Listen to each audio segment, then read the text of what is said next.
All right, we are here with Phimmasone Owens, and she is going to be sharing with us her story, her journey, and her current exciting projects that you'll all be so proud and so excited about. So, Miss Phimmasone, uh, thank you for doing this interview with us. We are super excited to have you. Why don't you start off by telling us what you do, where you are at right now, and all that good stuff? Wonderful. I'm so happy to be here. Thank you for inviting me. I am currently a student at the University of Michigan. Decided to go back to school after many years off, so it was very challenging and exciting all the same time. I got accepted into the University of Michigan in 2020. I was so excited to have that college experience that I felt that I didn't get due to obstacles in my youth. And then the pandemic hit, so I didn't get to have that experience on campus. I was able to do all of that online, but this past year we were able to go in person, so I think I've managed to get those dreams of getting lost at school, being late at school, catching the bus, and Nice. just all that experience, the butterflies, excitement that I really wanted to experience. You know, so I'm currently doing a project. I think that's what you asked me, right? What my project was. Yeah, tell us about your project. So last winter semester, I took a social work course because I needed a class to get full credit, right? I did not intend on doing social work at all. It was just something to fill in my schedule. Mhm. Originally, my trajectory was going into environmental science and into law, environmental law. I also took that course at the same time. And the first thing my law professor said was, if you're here to change law, this is not for you because we don't do that. We uphold the law. So you need to go into policy.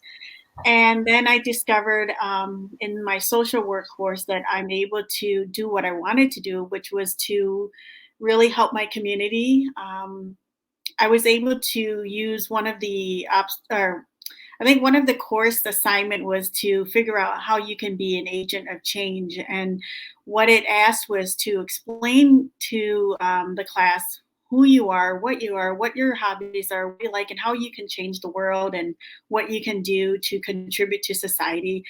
And being that I am a foodie, I love food. I love to cook, and I especially love to eat. So I decided to do a refugee garden because at the time I was also on a board. It was a community garden. It was a nonprofit community garden for my community here in Ann Arbor, Michigan. And I wanted to combine and marry the two of being a refugee myself and also being involved in the garden. And I am now, this will be our first year. That's We exciting. have a prototype that's ready. So, Michigan weather is kind of similar to where you're at, Laura. We have to wait till the ground thaws. So we hope to have this in place by the end of this month to be able to put the fencing in.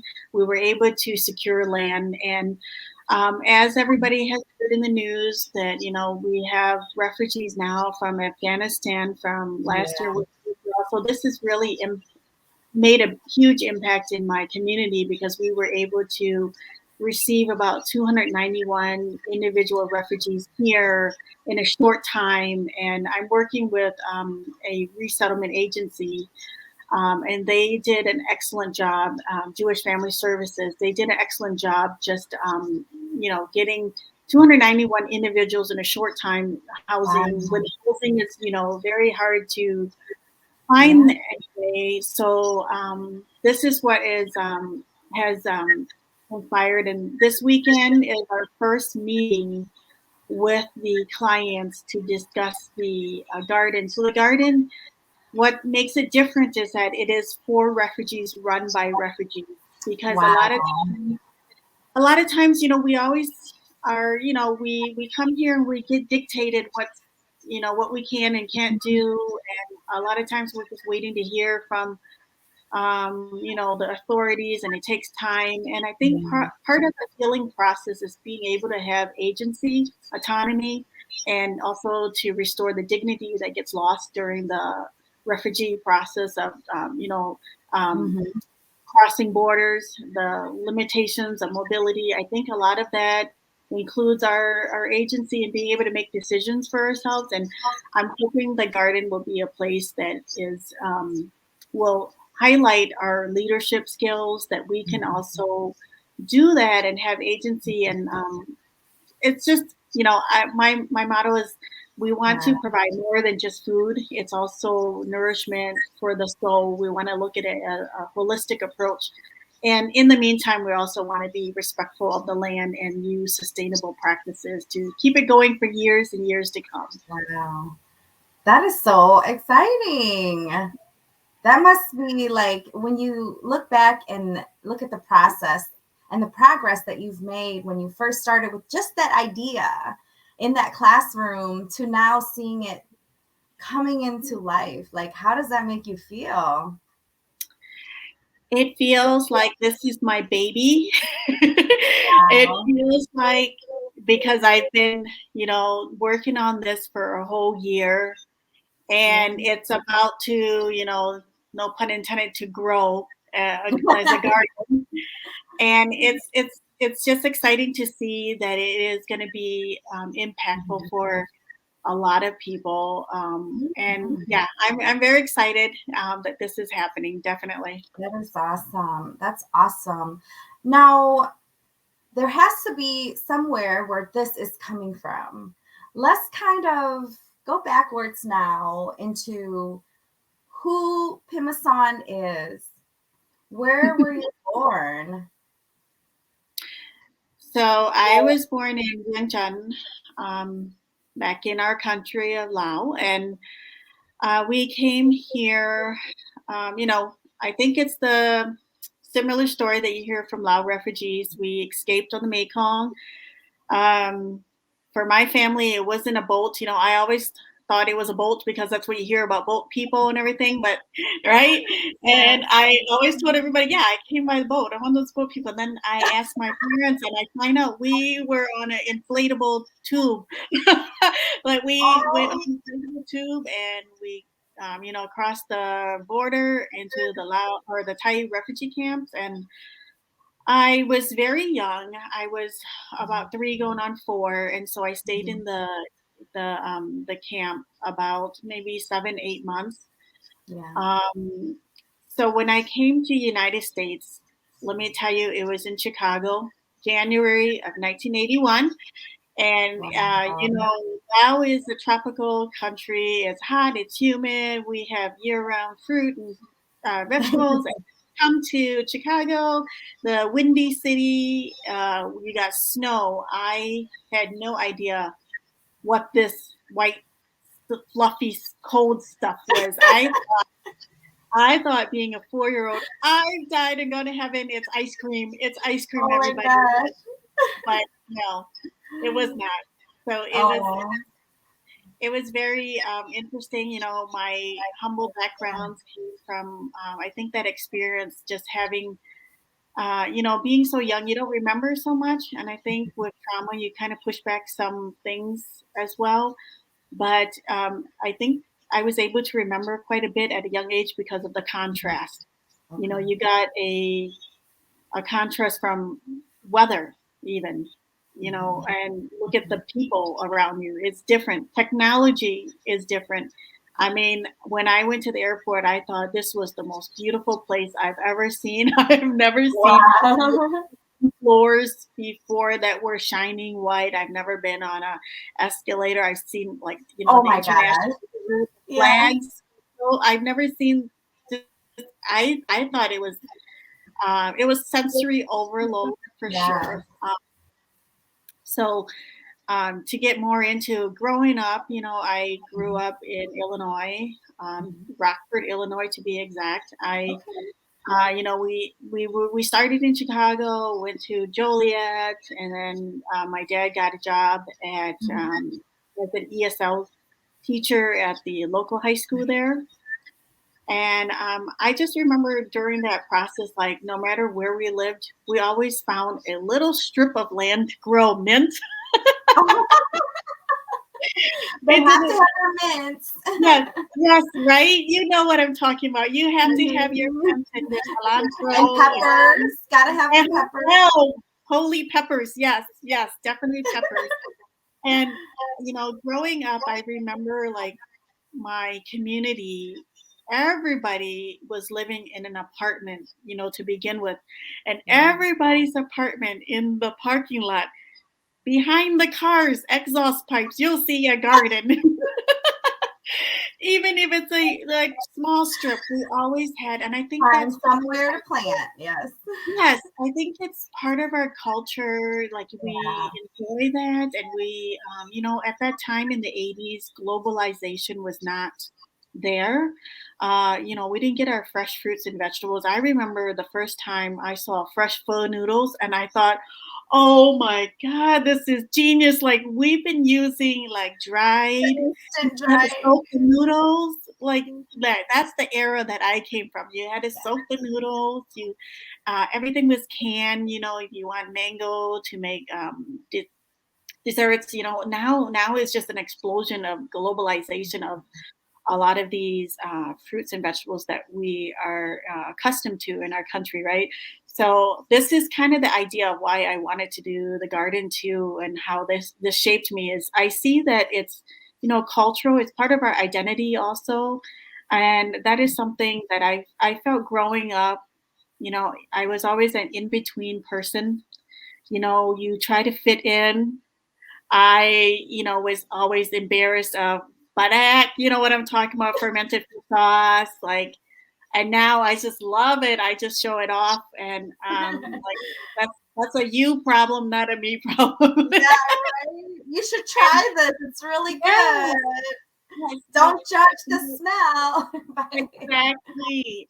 I just want to make it Oh, normal to be different, or yeah. like that there's other cultures out there. I don't want um our youth to be ashamed or afraid, bring out that badak and and just be proud of who you are. And I think the problem is that there's not that normalcy that's in schools. And part of my push is to educate and to help work with the schools too to make it normal, because a lot of refugees that come, we can eat some of the foods. And I don't know about you, like I don't get full unless I have sticky rice. And so I think like this is the same for other refugees as well. Like, you Yeah. feel at home, you feel comfortable. This is your identity. This is your culture. Why should you settle for something that you're not used to? And I know like growing up, I was lactose intolerant at first, it was very Mhm. hard to digest milk. And Oh, I wow. remember it was like drinking chalk down it just was so Yeah. thick. And Mhm. and in the U.S. they have a big push for milk, and that Yeah, it's yeah. very healthy, very good for the brain. All these Mhm. commercials that you see, got milk, all of that. Not to hit on the dairy company, but yes, like a lot of Mhm. people from Southeast Asia are not used to. We don't have dairy in Mang Lao, Yeah. so. No. Oh my goodness. That is awesome. What a journey. And so, what are some of your fondest memories growing up as a refugee child? I love when we were younger. I just love the community. I Mhm. really, in Elgin, we used to always go to like the soccer games. I don't know if you remember Right. that growing up, where your day the soccer, and then we would have like the whole community come, and there would be food vendors. I Mhm. enjoyed, this is because I'm a foodie. I enjoy all of the events, the parties that we would hold together, Yeah. and just being with my community. It felt like so, every day you go to school, you're in a different environment. So the fondest memory for me is being in another environment where someone, hey, you look like me. Hey, you talk like me. Hey, you eat like me. All right. So Yes, definitely. Now, do you remember, does your parents ever talk about Laos and why they came and any details in similar to, what they've experienced, and have they shared that with you? So growing up, my parents refused to talk about it. And I Okay. think this is an issue with a lot of refugees who suffer from trauma or Hmm. even PTSD because it is traumatic, the experience and the things that, what you witnessed and what you Yeah. had to go through to get here. My dad, especially because he was a teacher, he really emphasized that you need to speak English, you need to learn English, you need to not worry about where we came from.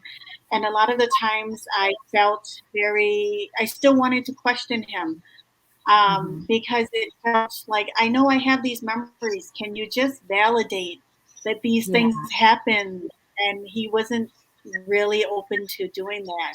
And I was, Mm. for a long time, very upset that I was missing out a part of my identity. But later on, as I became an adult, I understand how trauma can be for some, how they Yeah. can't really open up and talk about it. Even to this day, my father is very quiet about it. However, just Mhm. recently, in his older years, he's been able to share a little bit more, and a little bit Oh, more, and a little bit more. So it's rewarding to me to find out because I do mm, want to know where it's so important to have identity. And I, growing up, did not know what a refugee was. I thought yeah. all immigrants, right? But there's a Yeah. difference. There's a difference. There's a big difference. We don't, we didn't come here because we wanted to. We had to.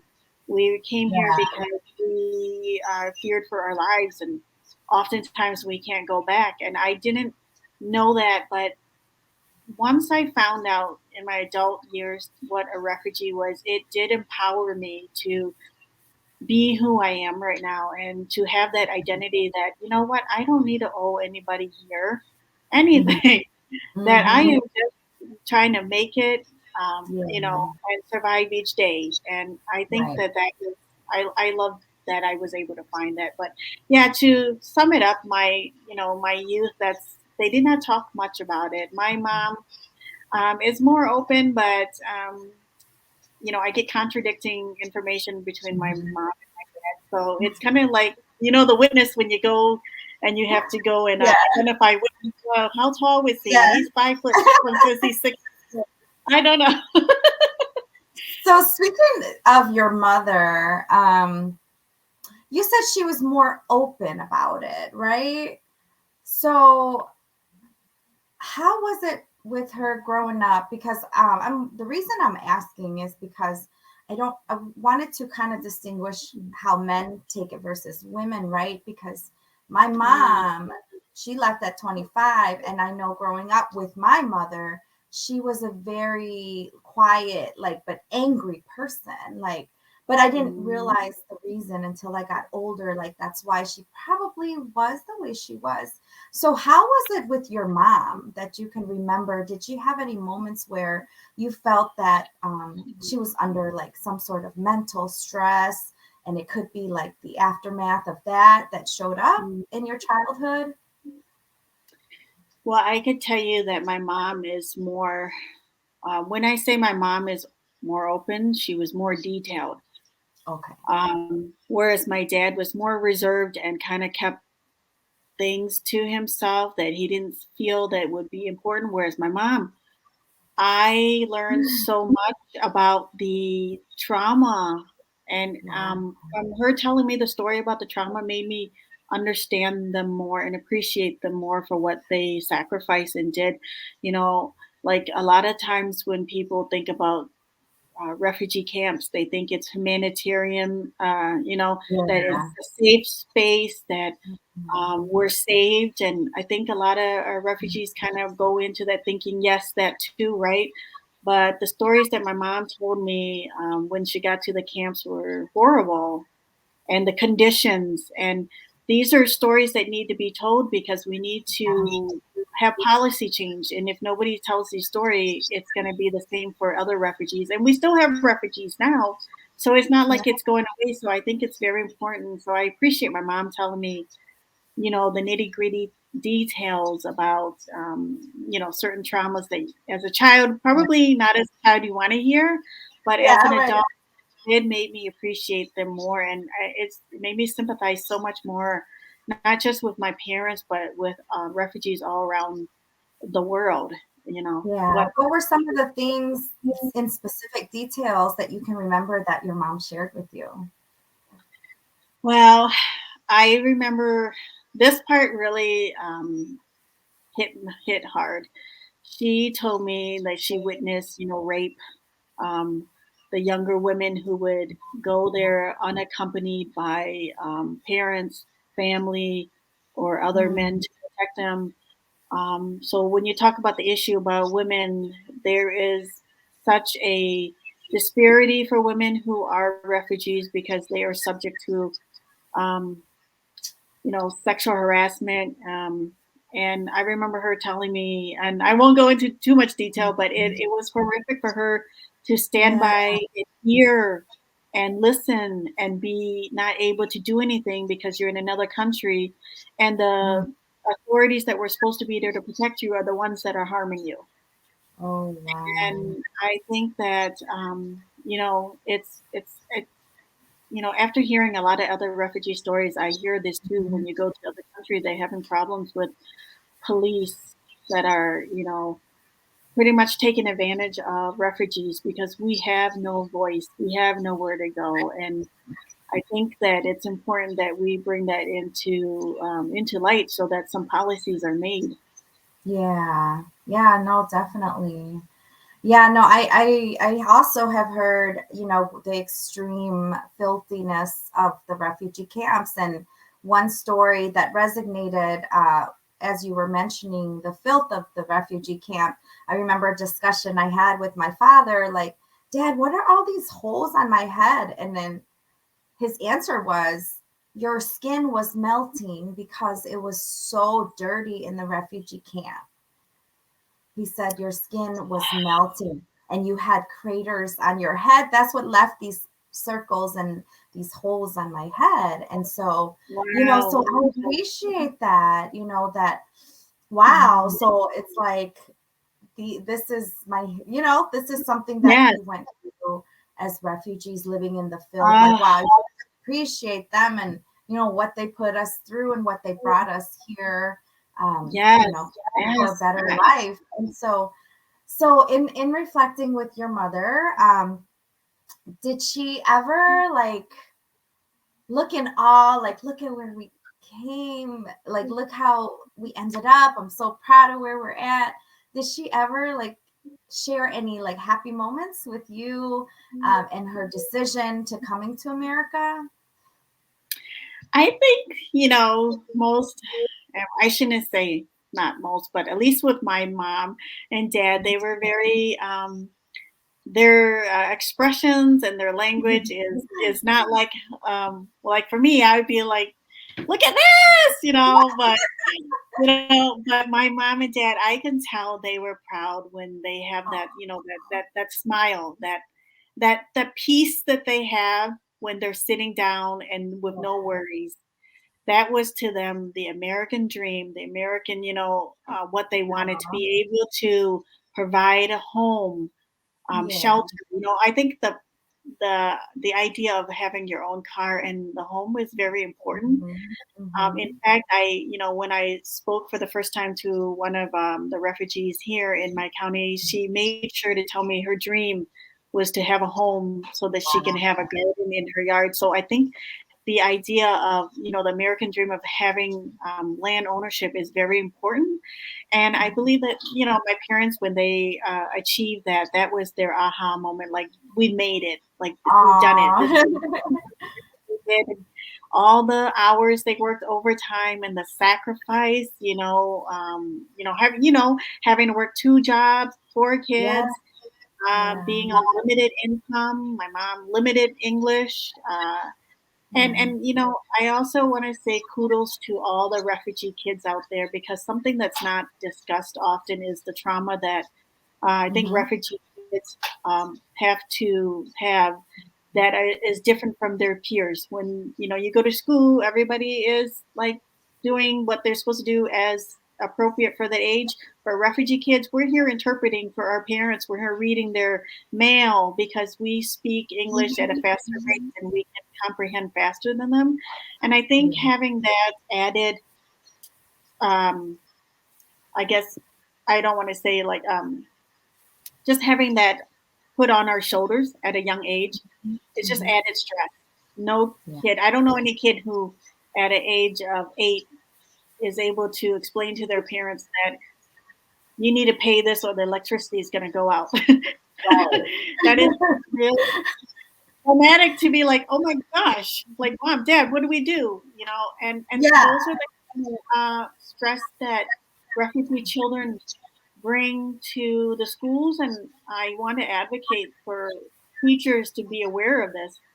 We're aware of Mhm. the stress that students that are having to put on two hats, one as a student, as a child, and then to having Yeah.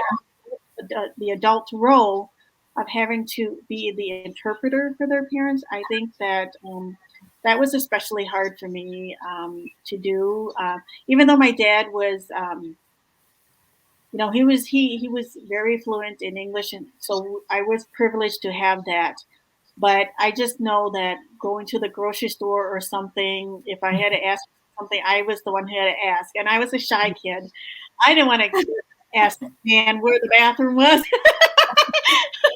so or how much is this, or Yeah. you know. So those are things I do remember. I just want to bring that Wow. to light. Nice. Yeah, that's so true. A lot of kids are interpreting for their parents, and it is something to put in perspective. So, my very last question, Pim, Mhm. is what would you look back and tell your childhood self, or even your teenage self? I would tell. Oh, so sorry. That's a I would tell my teenage self, it's gonna be okay. You are going to be okay. You are a survivor. You know how to get things done. You know who to ask. You are very humble enough to say, I need help. And I would say, like, you're going to be fine. Be who you are. I don't think I would change anything in the past. Sometimes people say, like, you want to be more confident, you'll be fine. But I wouldn't be where I'm at if I wasn't the shy person that I was. I think I'm a better student as an adult now. I think I have the voice to say what I want to say and also say for those who can't say. So you are just going to be fine who you are. And I would like to say that to all refugees out there, all you are doing 100% who you are, be who you are. You are fine the way you are. We're just all trying to survive day by day. Yes, definitely. Because um every pain has a purpose, right? Is my Mhm. saying. I think I just posted that the other day. Every pain has a purpose, and you're right, it is to make us who we are today. So Mhm. I am so proud of you. I am so excited to see where this refugee garden is coming to fruition and where it's going to go. I can't wait to hear about it all over the news, and you changing lives with this project and with this dream that you have. And so we're so excited to have you. And thank you once again for coming on as one of our guests. And if there's any last words you would like to say, feel free to say that. One Otherwise, last word would be thank you so much for having me on here, and I welcome this opportunity to spread the word for refugee awareness. And I would hope that we would be welcoming to all refugees and to remember our humble backgrounds, to the Laotian community, remember who we are, where we came from, and I hope to help other refugees And also, if other refugees can remember to help other refugees that are coming. We've been in the same shoe Yes, before. So yes, yes, thank you. definitely. Awesome, awesome interview. Thank you, Pim, so much. We'll see you later. We'll see you later. Thank you.